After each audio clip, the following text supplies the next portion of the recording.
guys, welcome back to Desperate 48, where I finally have my hands on the Jesmon starter decks. At this point, the BT10 opening should be out, so you know I have these two beauties. I have a bunch of Jesmon stuff, as you can see. However, for this video, I will not be adding it in, because this is solely about what you can build with just the Jesmon starter decks. So that being said, I am going to go ahead and pop these open. All right, we have starter deck 1, Tai Kamiya. Oh, these are really BT3 Davis Motomiya, TK Takaishi, ST3, BT4 Izzy Izumi, and Matt Ishida. I like the foiling on these is really nice. I don't know if y'all can see it, but I really enjoy that.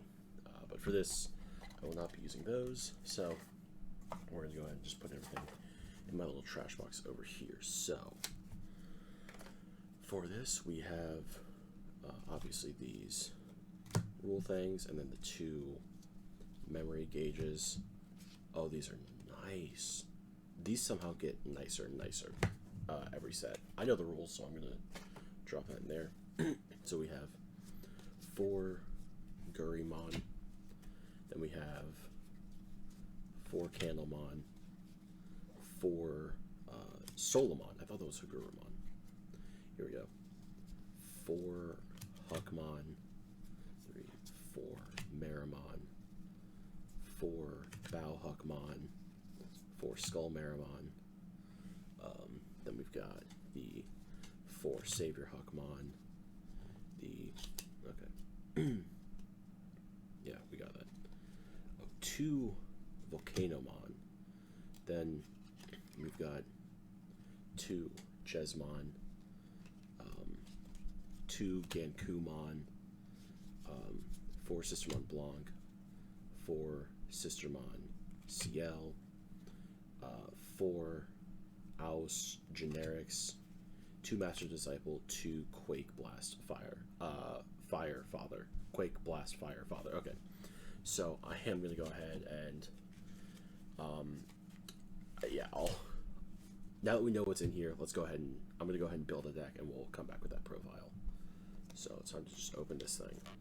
Okay, so I have built from the starter deck. I did end up using some of these tamers since I realized that I don't know why I thought that they were different in each one, but they're not. So I did end up using the tamers, which if you take 2 Jesmon starter decks, you'll be able to build the same deck. So obviously 4 Gurimon, that's just kind of easy.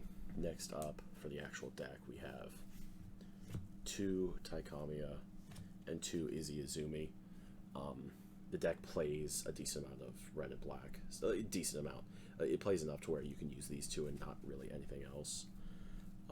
For the options, 4 Aus Generics. If you have a Royal Knight on the field, this is a 0 cost.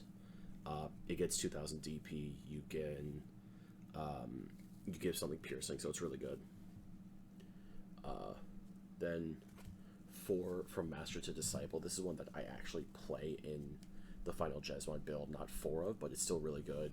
You get a search, and then its delay effect. You don't gain memory, you lower the Digivolution cost of something. So at the Sword Championship I was just at, someone had 3 of these, and like that was such a big boost to him being able to win. He had like 3 in security. He had 1 that he played in 2 in security. So he literally was like, yeah, I'll drop all 4 of these and Digivolve for like a cost of like 1 or 0, something crazy like that. But it was insane.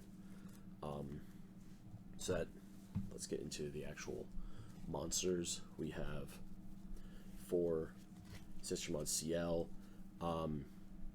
Yeah, when you play this, you trash something in your hand to draw 2, so it's really nice.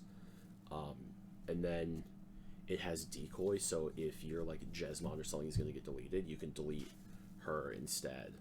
One of yours with Royal Knights. So if it has Royal Knight in its traits and is going to get deleted, you can delete this one instead. So just a little bit of saving stuff. Then 4 Candlemon, you just need the extra rookies. Solomon is actually Solomon is actually nice because it reduces play costs. So with Digicrossing, Bagra armies coming up in BT11 until November 11th, Cross Hearts. So this is actually pretty good, and you actually run, I'd say probably 2 or 3 in the actual deck. And then, of course, for Huckmon, you get while it's on the field, if you play Sistermon, you gain 1, and then its inherited effect, while it's Royal Knight is same, you get 1,000 DP. So pretty good. But now we're gonna go on to the champions, which starting off just 4 Marimons here to bridge the gap, 1 Digivolve cost. The Sistermon CLs, you just get a search, you can put stuff in trash, and then it gives your Huckmon and Royal Knights reboot, so that's very nice. Then you have the 4 Bow Huckmon that you actually play.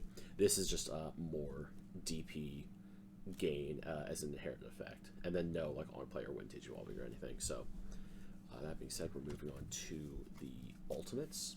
I believe ultimate is level 5. Yes, it is. For this, you're really only playing 5.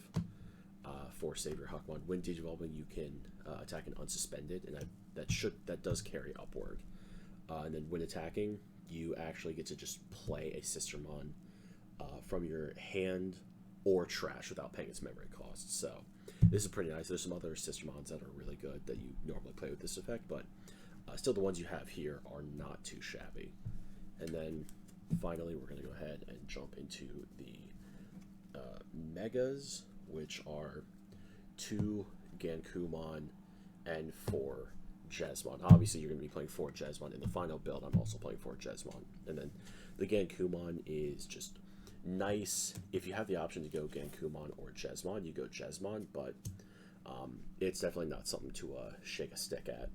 So guys, sorry for the mess here and the glare. It's been kind of a hectic day, but this is my take on 2 Jesmon starter decks as a deck profile. I'll have an actual Jesmon starter deck, because if you remember, I do have access to this in Jesmon X Antibody. So this is my take on just 2 starter decks. Obviously, the actual Jesmon deck is so much better when you add other things, but I think it's pretty good. Probably this version is definitely more fun and casual, but thank you guys very much for watching, and I will see you all next time.